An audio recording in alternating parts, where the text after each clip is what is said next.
আসসালামু আলাইকুম ভিউয়ার্স, সবাইকে ওয়েলকাম করছি আমার চ্যানেল ফুড স্টেশন বাই আয়েশাতে। আশা করছি অনেক ভালো আছেন। আজ আবার যথারীতি চলে এসেছি নতুন একটা রেসিপি শেয়ার করার জন্য। আর আজকে আপনাদের সাথে শেয়ার করব জিলাপি রেসিপি। রোজার রমজানের দিনে কিন্তু জিলাপি না হলে আমাদের আসলে মনে হয় যে ইফতারিটা অসম্পূর্ণ রয়ে যায়। সারা বছর না বানালেও রোজার রমজানের সময় কিন্তু আমি একবার হলো জিলাপি তৈরি করে। আর আজকের যে রেসিপিটা এটা হচ্ছে কি একদম নো ফেল রেসিপি।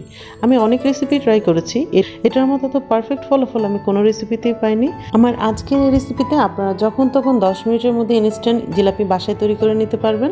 তাহলে চলুন রেসিপিটা শুরু করি। পুরো রেসিপিটা ভালো মতো মন দিয়ে দেখবেন, একদমই কিন্তু স্কিপ করা যাবে না, তাহলে কিন্তু আপনারা জিলাপির একদম ইম্পর্টেন্ট পার্টগুলো হয়তো মিস করে যেতে পারেন। তাহলে চলুন শুরু করছি। তা আমি এখানে আজকে 1 কাপ ময়দার জিলাপি তৈরি করব। আমি 1 কাপ ময়দা নিয়ে নিয়েছি। এর মধ্যে দিয়ে দিয়েছি 1 টেবিল চামচ বেসন, যে কোনো ডালের বেসন হলেই হবে। আর দিচ্ছি 1 টেবিল চামচ কর্নফ্লাওয়ার, আর সামান্য ফুড কালার দিয়েছি। আমি এখানে জর্দার রং ব্যবহার করেছি, আপনারা অরেঞ্জটাও ব্যবহার করতে পারেন। এখন এই সবগুলো উপকরণ ভালো মতো মিশিয়ে নিচ্ছি। তবে ফুড কালারটা একদমই অপশনাল, এটা কিন্তু স্বাদে কোনো তারতম্য করবে না, শুধু দেখতে একটু কালারটা চেঞ্জ করবে। এখন দিয়ে দিচ্ছি 1 টেবিল চামচ পরিমাণ টক দই। আর এরপর আমি অল্প অল্প পানি দিয়ে একটা ডো তৈরি করে নিব। একবারে পানি দিইনি, অল্প অল্প পানি দিতে আমার প্রায় 13 টেবিল চামচের মতো পানি লেগেছে। আপনাদের হয়তো একটু কম বা বেশি লাগতে পারে।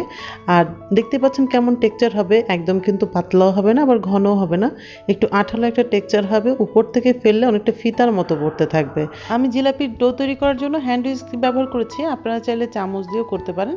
তবে একটা টেকনিক শিখিয়ে দিই, চামচ বা হ্যান্ড উইস্ক যাই ব্যবহার করেন মোশনটা থাকবে একই রকম, মানে একদিক থেকে ঘোরাবেন। তো যখন কিনা মিক্সচারটা হয়ে গেছে, এর সাথে আমি এখন দিয়ে দিচ্ছি 1/4 চা চামচ বেকিং সোডা।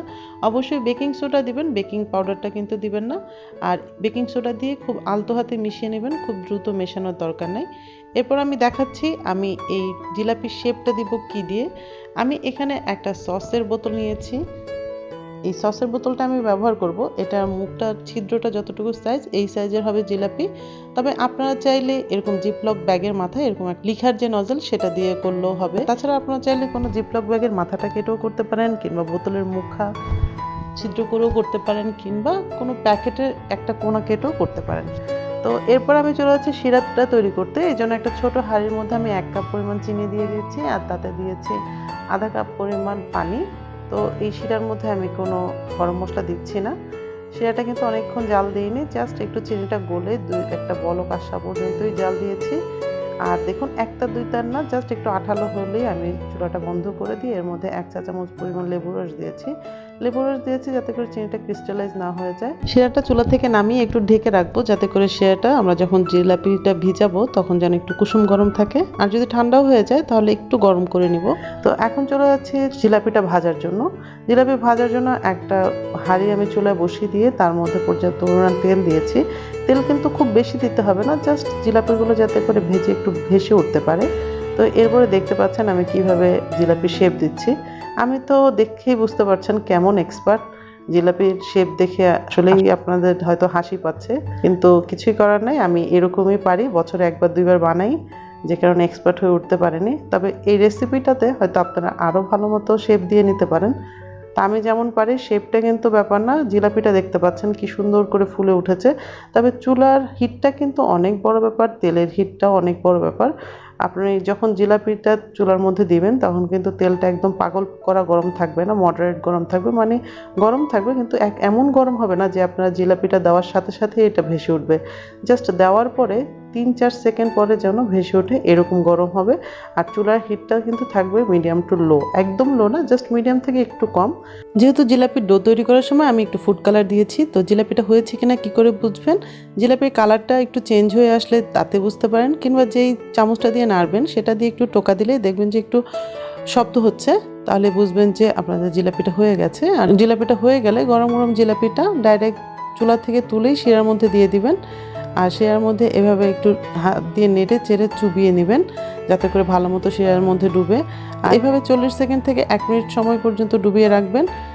এরপরে উঠিয়ে নিলেই হয়ে গেল জিলাপি। এর চেয়ে বেশি রাখার দরকার নাই। তো এরপরে যখন জিলাপিগুলো হয়ে গেছে, আমি এর উপরে কিছুটা পেস্তা বাদাম কুচি ছিটিয়ে দিয়েছি, আর কয়েকটা রেণু দিয়েছি আমি জাফরান। এটা আসলে অপশনাল, পেস্তা বাদাম বা জাফরান না দিলেও হবে। এই কয়েকটা রেণু জাফরানের কারণে জিলাপি থেকে যে কি সুন্দর একটা জাফরানের ফ্লেভার আসছে। তো আর এই জিলাপিটা কিন্তু দেখতেই পাচ্ছেন কতটা চকচক করছে রসে, আর ভেতরে কিন্তু রসে টইটুম্বর। একটু পরে যখন আপনাদেরকে ভেঙে দেখাবো দেখতে পাবেন কতটা রসালো হয়েছে। এখন একটা জিলাপি আপনাদেরকে ভেঙে দেখাচ্ছি, আর শব্দ শুনে বুঝতে পারছেন জিলাপিটা কতটা মচমচে হয়েছে, আর দেখতে পাচ্ছেন কতটা রসালো। আশা করছি আমার এই জিলাপির রেসিপিটা আপনাদের কাছে সহজভাবে উপস্থাপন করতে পেরেছি। আর যদি সহজ মনে হয় অবশ্যই আমার চ্যানেলটা সাবস্ক্রাইব করতে ভুলবেন না। আমি কিন্তু রেসিপিগুলো সবসময় ডিটেলসে দেওয়ার চেষ্টা করি। আর যারা দেখছেন তারা অবশ্যই সাপোর্ট করবেন। যারা অনেকেই কিন্তু আছেন প্রথম থেকে আমাকে সাপোর্ট করে আসছেন, তাদের সবাইকে অসংখ্য ধন্যবাদ।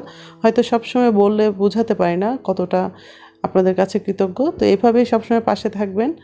আর আমার এরকম রেসিপি যদি পেতে চান অবশ্যই চ্যানেলটা সাবস্ক্রাইব করে বেল বাটনটা অন করে দিবেন। আর ভিডিওগুলো যদি ভালো লাগে ফ্রেন্ডস এবং ফ্যামিলির সাথে শেয়ার করতে ভুলবেন না। আর যে কোনো প্রশ্ন এবং পরামর্শের জন্য আমাকে কমেন্ট করবেন, কারণ আপনাদের লাইক এবং কমেন্ট আমাকে অনেক অনুপ্রাণিত করে। আজকে বিদায় নিচ্ছি, ফিরছি নতুন কোনো ভিডিও নিয়ে। ততক্ষণ পর্যন্ত সবাই অনেক ভালো থাকবেন, আমার এবং আমার পরিবারের জন্য দোয়া করবেন। আর আপনাদের জন্য রইল মন থেকে অনেক দোয়া। আল্লাহ হাফেজ।